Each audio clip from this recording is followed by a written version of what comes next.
오늘 우리에게 주시는 말씀은 사도행전 8장 26절에서 40절 말씀입니다. 그런데 주님의 천사가 빌립에게 말하였다. 일어나서 남쪽으로 나아가서 예루살렘에서 가사로 내려가는 길로 가거라. 그 길은 광야 길이다. 빌립은 일어나서 가다가 마침 에티오피아 사람 하나를 만났다. 그는 에티오피아 여왕 간다게의 고관으로 그 여왕의 모든 재정을 관리하는 내시였다. 그는 예배하러 예루살렘에 왔다가 돌아가는 길에 마차에 앉아서 연자 이사야의 글을 읽고 있었다. 성령이 빌립에게 말씀하셨다. 가서 마차에 바짝 다가서거라. 빌립이 달려가서 그 사람이 연자 이사야의 글을 읽는 것을 듣고 지금 읽으시는 것을 이해하십니까? 하고 물었다.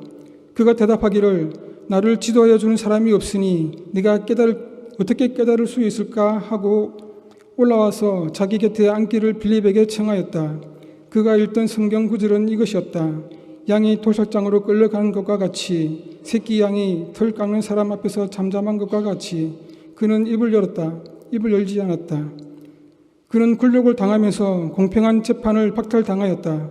그의 생명이 땅에서 빼앗겼으니 누가 그의 세대를 이야기하랴.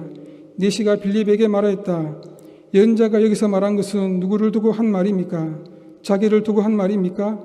아니면 다른 사람을 두고 한 말입니까? 빌립은 입을 열어서 이 성경 말씀에서부터 시작하여 예수에게 관한 기쁜 소식을 전하였다. 그들이 길을 가다가 물이 있는 곳에 이르니 내시가 말하였다. 보십시오. 여기에 물이 있습니다. 내가 세례를 받는데 무슨 거리낌이 되는 것이라도 있습니까? 빌립은 마차를 세우게 하고 내시와 함께 물로 내려가서 그에게 세례를 주었다. 그들이 물에서 올라오니 주의 영이 빌립을 데리고 갔다. 그래서 내시는 그를 더 이상 볼 수 없었지만 기쁨에 차서 가던 길을 갔다.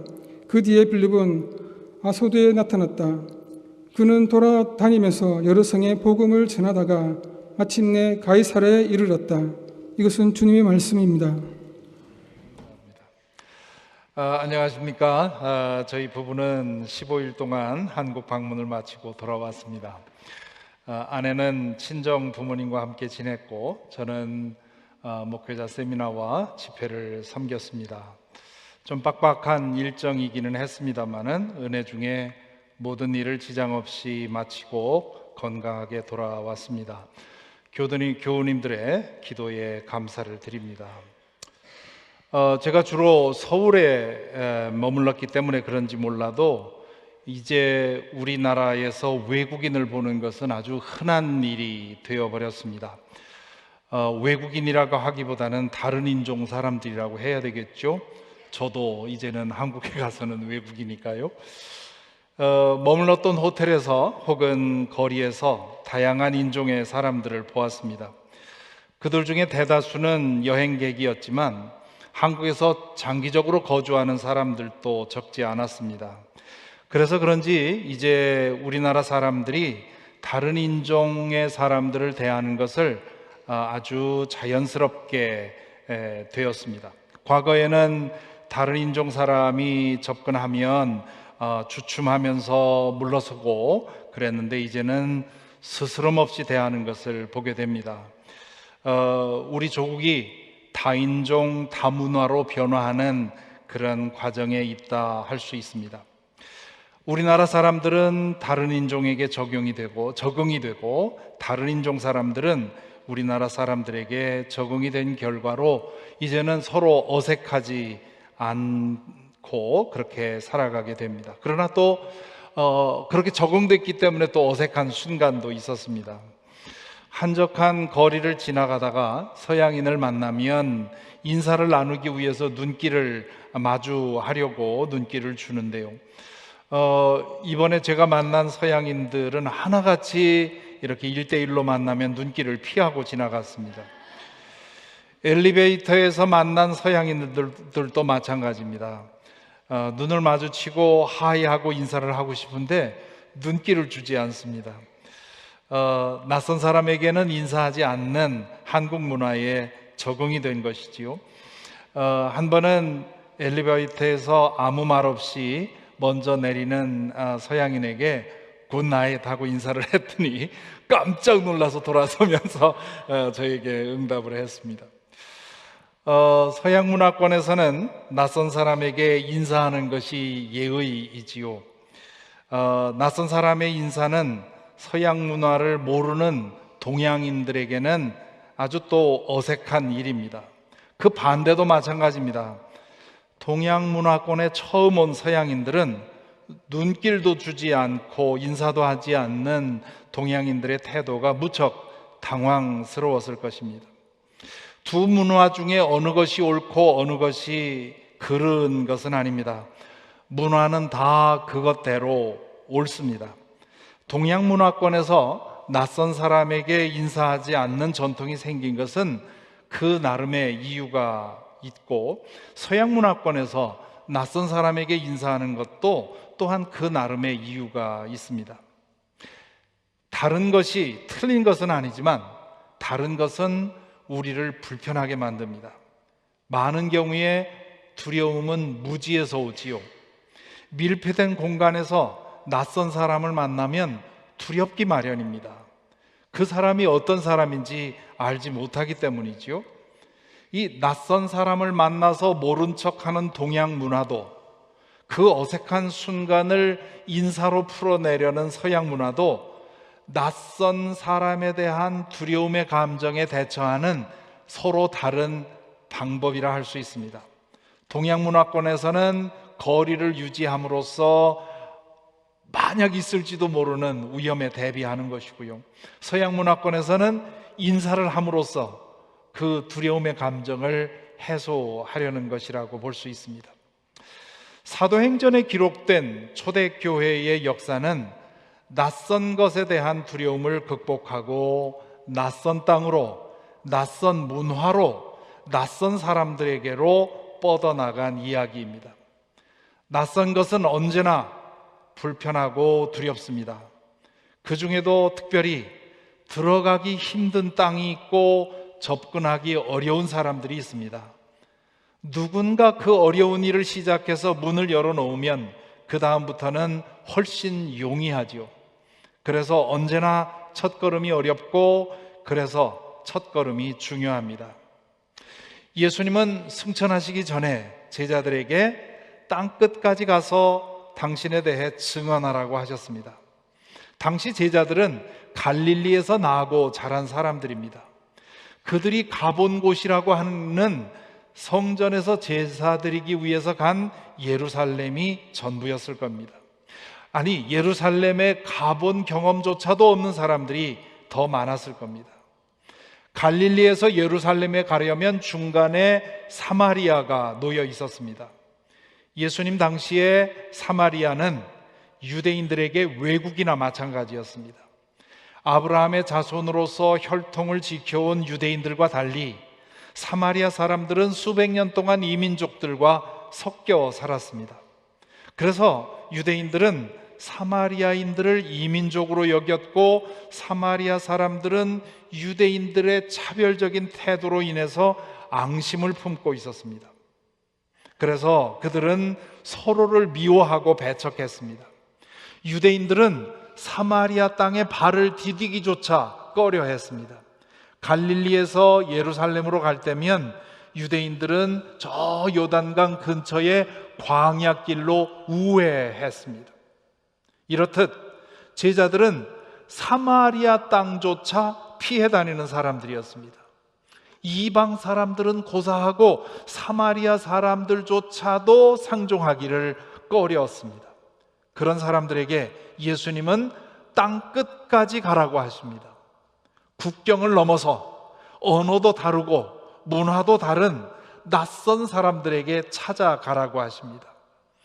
낯선 것에 대한 본능적인 두려움은 누구에게나 있다는 것을 생각하면 예수님은 제자들이 도무지 행할 수 없는 명령을 주신 셈입니다. 이 명령을 주시면서 예수님은 너희에게 성령이 임하시면 권능을 받고 라고 단서를 다십니다. 예수님은 낯선 것에 대한 두려움이 제자들에게 있기 때문에 성령의 능력이 임하지 않으면 결코 그 일을 할 수 없다는 사실을 아셨습니다. 그래서 예수님은 성령이 임하셔서 낯선 것에 대한 두려움을 극복하고 나면 너희들이 땅끝까지 갈 수 있을 것이라고 말씀하고 있는 겁니다. 성령을 받으면 왜 낯선 것에 대한 두려움을 이길 수 있습니까? 낯선 것에 대한 두려움의 뿌리는 하나님을 떠난 인간의 죄성의 그 뿌리를 두고 있습니다. 우리는 하나님의 사랑 안에서 살도록 지어졌습니다. 죄란 하나님의 품을 떠나 살려는 선택입니다. 이 선택으로 인해서 하나님은 우리에게 낯선 분이 되셨습니다. 그분과 상관없이 살다 보니 하나님이 낯설어진 거고, 낯설어지니 하나님이 두려워지는 겁니다. 하나님을 떠남으로 인해서 인간은 이 광활한 우주에 내던져진 미아처럼 된 것입니다. 그로 인해서 모든 인간의 마음 안에는 낯선 것에 대한 두려움이 심겨지게 된 겁니다. 그 두려움 때문에 우리는 안전지대를 구축하고 그 안에서 우리끼리 지내고 싶어 합니다. 나와 조금만 다르면 편을 가르고 배척합니다. 두려움 때문입니다. 나와 다른 사람들에게 자신의 안전이 침해당할지 모른다는 불안감 때문에 그렇습니다. 요즘 외계 생명체에 관한 이야기를 자주 듣습니다. 과거에는 소문으로만 들었고 음모설로만 치부되던 일들이 이제는 공공연한 사실처럼 되어가고 있습니다. 외계 생명체에 대해서 사람들이 관심을 가지는 이유가 무엇입니까? 낯선 것에 대한 두려움 때문에 그렇습니다. 만일 외계 생명체가 있어서 지구를 발견한다면 지구 생명체에 위협이 될 것이라고 생각하는 것입니다. 그렇게 생각하는 이유는 우리 본성 깊이에 스며들어 있는 낯선 것에 대한 두려움 때문입니다. 그래서 외계 생명체로부터 침략당하는 그런 가상의 이야기들이 관심을 끄는 것이지요. 낯선 것에 대한 두려움이 그만큼 뿌리가 깊다는 겁니다. 외계 생명체가 지구에 온다면 생텍쥐베리의 동화에 나오는 어린 왕자 같은 그런 반가운 만남이 될 수도 있는 것 아닙니까? 성령의 능력을 힘입는다는 말은 하나님의 자녀가로 회복이 되어서 그분의 사랑을 누리고 살아간다는 뜻입니다. 그렇게 되면 낯선 것에 대한 두려움이 사라집니다. 온 우주의 통치자이신 하나님 안에 머물러 살고 있으니 아무것도 두렵지 않게 되는 것이지요. 하나님에 대한 두려움이 사라지니 두렵던 세상에 feel at home 하게 되는 겁니다. 마하트마 간디가 이런 말을 했습니다. 하나님을 두려워하면 아무것도 두렵지가 않다. 하지만 하나님을 두려워하지 않으면 모든 것이 두려워진다. 만일 외계 생명체가 존재한다면 그것도 하나님의 다스림 안에 있다고 믿기 때문에 두렵지 않은 것이지요. 하나님 안에서 자신을 새롭게 발견하고 나면 모든 사람이 하나님 안에 있는 형제 자매로 보이고 모든 생명체가 친구로 보입니다. 그렇게 세상을 보고 사람을 보는 눈이 바뀌면 낯선 땅을 향해 나아갈 수 있는 용기가 생기는 것이지요. 지난주에 이어 오늘 또 우리는 빌립의 이야기를 읽었습니다.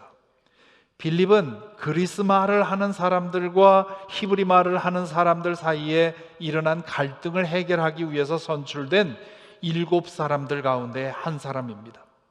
이 7 흔히 7집사라고 하는데요. 그런데 원문에는 집사라는 말은 없습니다. 그들에게 어떤 특별한 직함이 주어지지는 않았습니다. 그들은 성령과 지혜가 충만한 사람들이었습니다. 그래서 시간이 지나면서 그들이 영적 지도자로 발돋움할 만한 그런 잠재력을 가지고 있었던 겁니다. 그들은 가난한 사람들에게 양식을 나누어 주는 일을 하면서 서서히 말씀을 전하는 일도 겸하게 되지요. 그들은 그리스 말을 하는 유대 사람들이었기 때문에 예루살렘에 사는 그리스 말을 하는 유대 사람들에게 복음을 전하는데 사도들보다 훨씬 능력이 좋았습니다. 열매가 좋았습니다. 그래서 스데반은 그리스 말을 하는 유대인들이 모인 회당에서 복음을 전했고 그 결과로 순교를 당하게 되지요. 빌립도 스데반처럼 복음 전도자로 성장합니다. 그는 스데반의 순교 후에 일어난 박해로 인해서 사마리아 땅으로 들어가게 됩니다. 앞에서 언급한 것처럼 유대인에게 사마리아 땅을 찾아가는 것은 불편하고 거북하고 때로 두려운 일입니다. 테러를 당할 수도 있습니다. 그 불편하고 거북하고 위험한 일을 빌립이 행할 수 있었던 이유는 낯선 것에 대한 두려움을 성령께서 제거해 주셨기 때문입니다. 또한 빌립은 이방 사람들과 함께 지내봤기 때문에 이방 사람들에게 접근하는 것이 훨씬 쉬웠을 것입니다. 빌립이 사마리아에 가서 복음을 전하고 그 복음에 대한 문을 열자 사도들이 내려가서 세례를 베풀게 되지요. 사도들은 아직 사마리아 땅으로 내려갈 용기를 내지 못했습니다. 사도들이 못한 일을 빌립이 한 겁니다. 사도들도 성령으로 충만했으니 낯선 것에 대한 두려움을 벗기는 했을 겁니다. 그러나 낯선 땅으로 갈 용기는 내지 못하고 있었던 거지요. 마음의 변화를 받는 것과 실천하는 것 사이에는 언제나 이렇게 간격이 있게 마련입니다. 어떤 사람과 사이가 틀어져서 문제가 생겼을 때 하나님께서 은혜를 주셔서 그 사람에 대한 마음의 응어리를 푸는 것은 가능하지요. 하지만 마음으로 그 사람을 용서하는 것과 그 사람과 만나서 화해하는 것은 또 전혀 다른 일입니다. 아마 여러분에게도 그런 사람 한둘은 있을 겁니다. 과거에 무슨 일로 틀어져서 심하게 미워하다가 어느 순간부터 그 마음으로 그 사람을 용서하게 되었습니다. 그 사람을 생각하면 과거에는 쓴물이 올라왔는데 이제는 더 이상 그런 감정이 생기지 않습니다. 그런데 그 사람을 다시 만나는 것까지는 하고 싶지 않습니다. 그냥 그 사람을 없는 사람처럼 여기고 살고 싶지요. 그런 경우에 용서는 아직 태어나지 않은 태아와 같다, 그렇게 얘기를 합니다. 그 사람과 만나서 화해하는 데까지 가야만 용서는 완성된다, 그렇게 얘기를 하지요. 스데반의 순교 후에 대대적인 박해가 일어나기 전까지 사도들과 예루살렘 교회 교인들이 그러했습니다. 그들은 성령의 충만함을 받았습니다. 그로 인해서 낯선 것에 대한 두려움을 치유받았습니다.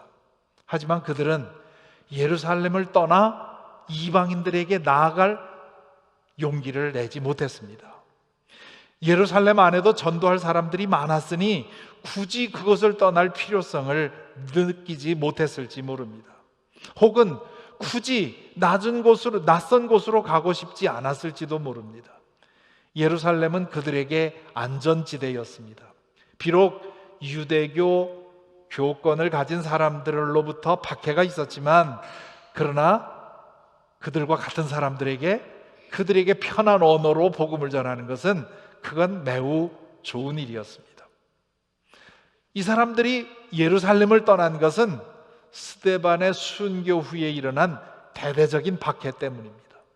그로 인해서 사도들 외에 모든 그리스도인들이 유다 지방과 사마리아 지방으로 흩어졌다고 말합니다. 그들이 예루살렘을 떠나 흩어진 것은 그들 스스로 결정해서 행한 것이 아니라 상황 때문에 마지못해 행한 것입니다.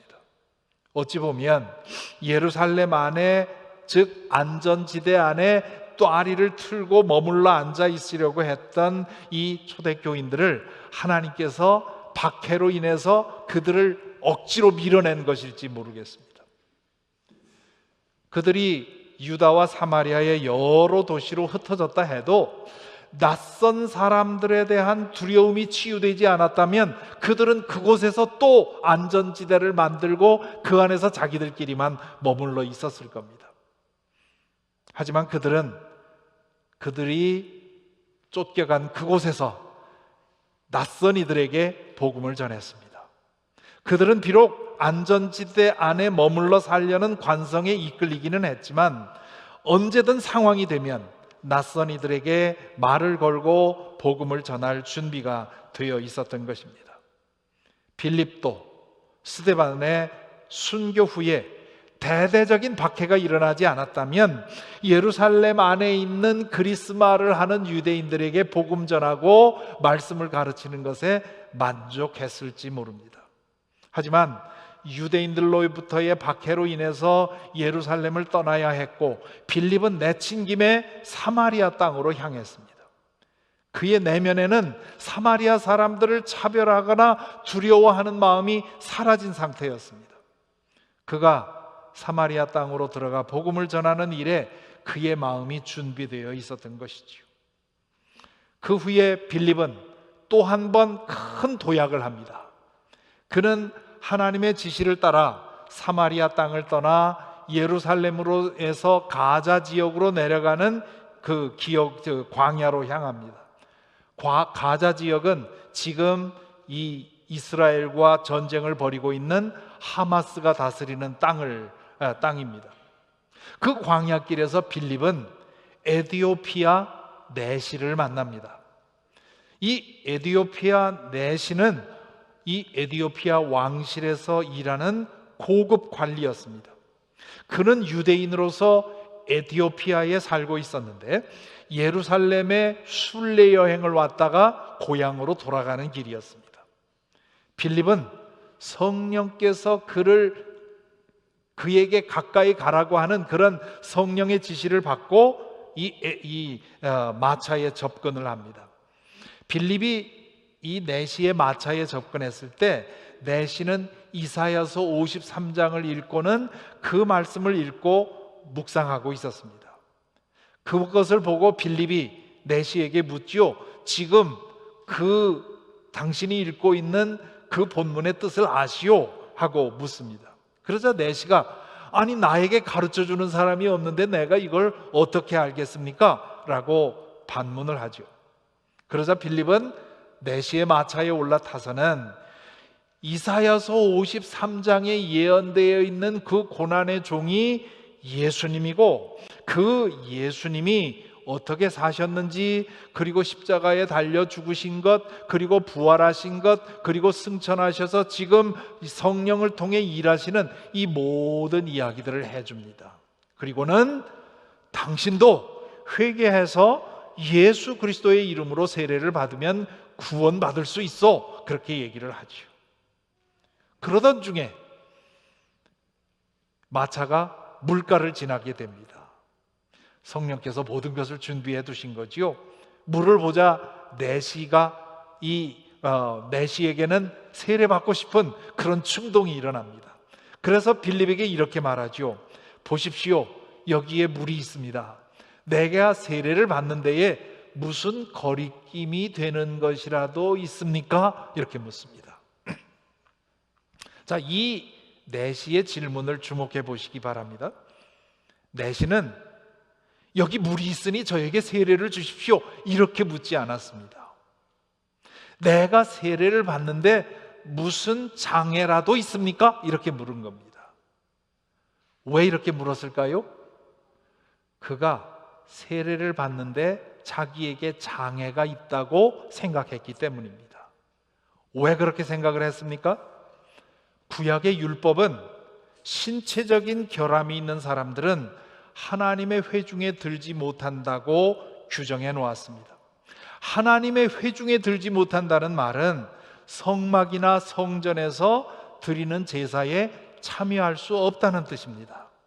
율법적으로 부정하다고 규정된 사람들은 제사를 드리고 싶어도 제사를 드릴 수가 없었습니다. 내시는 신체적인 장애를 가진 사람이기 때문에 결코 성전에 들어가서 제사를 드릴 수가 없었던 것이죠. 알고 보면 얼마나 딱한 일입니까? 지금 이 내시는 예루살렘 성전으로 순례를 갔지만 성전에 들어가 제사를 드릴 수가 없었습니다. 그가 밟을 수 있는 곳은 성전 안에 있는 이방인의 뜰이라고 하는 바깥 마당뿐이었습니다. 그는 그 사실을 알면서도 자신이 성전 본당 안으로 들어갈 수 없다는 사실을 알면서도 하나님에 대한 그리움이 너무 컸기 때문에 예루살렘까지 그 많은 비용을 들이면서 순례를 갔던 겁니다. 이 사람이 어떻게 내시가 되었는지 우리는 알 수가 없습니다. 고대 시대에 내시가 되는 것은 대개는 타의로 그렇게 되는 경우가 많았습니다. 노예라든가 그런 경우에, 혹은 자의로 내시가 되는 경우는 가난을 벗어날 방법이 그것밖에 없기 때문에 그러는 경우가 있었습니다. 이 사람이 어떤 경위로 내시가 되었는지 알 수 없지만 그는 하나님을 사랑하는 유대인으로서 늘 소외감을 느끼고 있었겠죠. 그의 신체적인 조건으로 인해서 하나님은 가까이 하기엔 너무 먼 당신이 되셨습니다. 그 까닭에 내시가 빌립에게 내가 세례를 받는데 무슨 거리낌이라도 있습니까? 내가 세례를 받는데 내가 지금 내시라고 하는 것이 무슨 장애라도 됩니까? 라고 질문을 한 것입니다. 이 질문을 받는 순간 빌립은 당황했을 겁니다. 그 문제에 대해서 한 번도 생각해 본 적이 없기 때문이지요. 빌립도 율법을 따라 살았던 사람이기 때문에 신체적인 장애를 가진 사람이 하나님의 회중에 들어갈 수 없다는 사실을 알고 있었을 것입니다. 율법적인 사고를 그대로 빌립이 가졌었다면 이 내시에게 당신이 예수를 믿는 건 가능하지만 세례받는 건 내가 사도들에게 좀 물어봐야 되겠소? 이렇게 말했을지 모릅니다. 그런데 빌립은 물가에 마차를 세우고 내시에게 세례를 베풉니다. 짧은 순간에 빌립은 내시에게 세례를 베푸는 것이 옳다고 판단한 것입니다. 빌립은 그것이 얼마나 위험한 일이 될 수 있는지를 모르지 않았습니다. 율법을 철저하게 지키는 유대인들이 그 사실을 알면 도발대발할 것이 분명해 보였습니다. 그 위험을 뻔히 알면서도 빌립은 세례를 베풀기로 결정합니다. 지금까지 성령께서 계속 인도해 오신 것을 보면, 그리고 이 사람을 만나게 하시고 이 사람에게 접근하게 하시고 이 사람에게 복음을 전하게 하시고 그리고 이 사람에게 세례받고자 하는 열망이 일어나게 하시고 그리고 그 순간에 물을 만나게 하시고, 이 모든 걸 생각하면 이건 거역할 수 없는 성령의 인도함이라고 느낀 것이지요. 이로써 빌립은 교회가 땅끝까지 퍼져가는 길에서 두 가지의 거대한 장애물을 넘어서게 됩니다. 하나는 부정하게 여겨졌던 사마리아 땅에 들어가 복음의 문을 연 것이고요, 다른 하나는 신체적인 장애를 가진 사람들은 부정하다고 하나님의 회중에서 제외시켰던 율법의 장애물을 넘어서서 세례를 베푼 것입니다.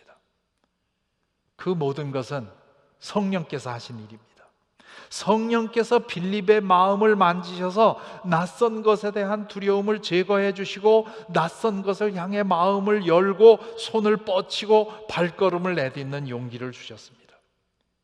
빌립이 사도행전에 나오는 그 큰 이름들에 비하면 빌립은 다만 여기에 한 번 나오고 마는 작은 이름입니다마는 인습과 전통에 젖어 있는 사람들로서 넘을 수 없는 장벽을 두 개나 한꺼번에 넘어섰다는 것은 빌립이 복음 전파에 있어서 아주 중요한 일을 했다는 사실을 알 수 있습니다. 지금 우리 교우들 가운데 11분이 멕시코 유카탄 반도에서 선교 활동을 마치고 귀환을 준비 중입니다. 어제까지 어머니 학교를 다 마치고요, 오늘 오전에는 예배를 드리고 그곳에 사는 한인 후예 중에 한 가정을 방문해서 위로해 준다고 하는 이야기를 들었습니다. 이번에 참여하신 교우들 중에 절반 가까이는 단기 선교에 처음 가시는 분들입니다. 그분들이 이번 여행을 통해 어떤 경험을 했고 어떤 은혜를 입었을지 다음 주에 우리 나누게 될 텐데, 그분들의 간증이 벌써 기다려집니다. 일반 여행과 선교 여행은 몇 가지 점에서 큰 차이가 있습니다. 일반 여행은 자신을 위한 것입니다. 반면에 선교 여행은 다른 사람을 위한 것이지요. 일반 여행은 안전하지요. 낯선 곳을 찾아가기는 하지만 그러나 안전한 곳만 찾아가기 때문입니다. 반면 선교 여행은 낯선 곳을 찾아갈 뿐만 아니라 낯선 사람들을 만납니다. 일반 여행은 즐기기 위한 것이지요. 반면 선교 여행은 고생하기 위한 것입니다. 그래서 선교 여행은 성령께서 마음을 움직여 주시지 않으면 용기 내지 못합니다. 낯선 장소, 낯선 사람, 낯선 일들에 대한 두려움을 극복해야만 선교 여행을 떠날 수 있습니다. 그것은 성령께서 우리의 마음을 만져주셔야만 가능한 일입니다. 빌립의 이야기에서 누가는 성령께서 계속해서 빌립을 인도해 주셨다는 사실을 강조합니다. 성령께서 빌립을 강압적으로 끌었다는 뜻이 아닙니다. 빌립이 성령의 부드러운 손길에 예민하게 반응한 것이지요. 사마리아로 갈 마음을 가진 것도, 내시가 탄 마차에 접근해 간 것도, 그의 질문에 따라 전도한 것도, 물에 이르렀을 때 용기를 내서 아무도 한 번도 해보지 않은 율법에서 부정하다고 여겨지는 사람들에게 세례를 베푸는 용기까지 낸 것, 이것도 모두 성령께서 그의 마음을 이끌어 주시는 대로 순종한 까닭에 일어난 일입니다. 이번에 참여하신 교우들은 모두 그 부드러운 손길에 응답하신 것입니다. 8월에 있을 아리조나 단기 선교회도 15분의 교우들이 자원하셨습니다. 처음 광고할 때만 해도 이게 팀이 꾸려질까 싶었는데 시간이 지나면서 한 분 한 분 참여하셨습니다. 낯선 땅에 가는 것, 낯선 사람들을 만나는 것, 낯선 일을 하는 것이 부담스럽고 불편하지만 성령께서 마음을 만져주시면 용기를 내게 되는 것입니다. 일반 여행을 다녀와서 인생이 바뀌었다는 얘기는 별로 들어본 적이 없습니다.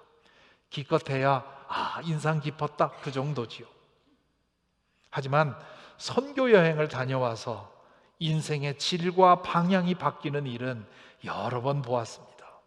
저 자신도 다른 데서는 경험할 수 없는 그런 여러 가지 경험을 해왔습니다. 성령의 인도하심에 순종할 때 성령은 더 강하게 일하십니다. 오해는 하지 마십시오. 단기 선교에 가는 것만이 성령의 인도하심을 따르는 길이라고 말씀드리려는 것은 아닙니다. 성령의 능력을 힘입어 낯선 땅, 낯선 문화, 낯선 사람들에 대한 두려움을 극복하는 경험이 가장 잘 드러나는 현장이 단기 선교이기 때문에 그렇게 말씀을 드린 것입니다. 예수 그리스도를 영접했다면 우리 안에는 성령께서 이미 와 계십니다. 그렇다면 성령께서 우리 가운데 만들어내셔야 할 가장 중요한 변화 중 하나는 낯선 것에 대한 두려움을 벗어나는 일입니다. 언제 어디서 누구를 만나든 마음을 활짝 열고 환대할 수 있어야 합니다. 자라면서 습득한 모든 차별의식을 벗어나서 누구를 만나든 그 사람을 하나님의 형상을 가진 하나님의 자녀로 맞고 대해야 됩니다. 우리 연합감리교회의 모토 중 하나가 Open Hearts, Open Minds, Open Doors라고 하는 것입니다. 어떤 인종의 사람들이든 어떤 종교를 신봉하든 어떤 형편에 사는 사람들이든 판단하거나 차별하거나 배척하지 않는 변화가 우리에게 일어나야 한다는 그런 정신을 이 모토에 담은 것이지요. 하지만 문을 열어놓는 것만으로는 부족합니다. 앞에서 말씀드린 것처럼 어떤 사람을 내 마음에서 용서하는 것만으로는 부족합니다. 빌립처럼 성령의 인도를 따라 낯선 사람들에게 다가가 하나님의 사랑을 전하는 데까지 나아가야 합니다. 그럴 때 성령께서 우리를 통해 하나님의 뜻을 이루실 것입니다. 기도하겠습니다. 이제 눈을 감고 묵상 가운데 성령께서 우리의 마음을 만져주시기를 기도하십시다. 낯선 것에 대한 두려움을 온전히 제거해 주시기를. 그래서 내가 매일 살아가는 삶의 현장에서 낯선 사람들을 만날 때 차별 없이 하나님의 형상을 입은 고귀한 존재로 대하게 해달라고 기도하십시다. 그렇게 마음이 준비되어 낯선 땅으로 찾아가 낯선 사람들을 위해 낯선 일을 섬기는 데까지 용기를 낼 수 있도록 기도하십시다. 빌립처럼 성령의 부드러운 손길과 미세한 음성에 예민하게 반응해서 그분이 원하는 일들이 우리 가운데서 일어날 수 있도록 이 시간 잠시 기도하겠습니다.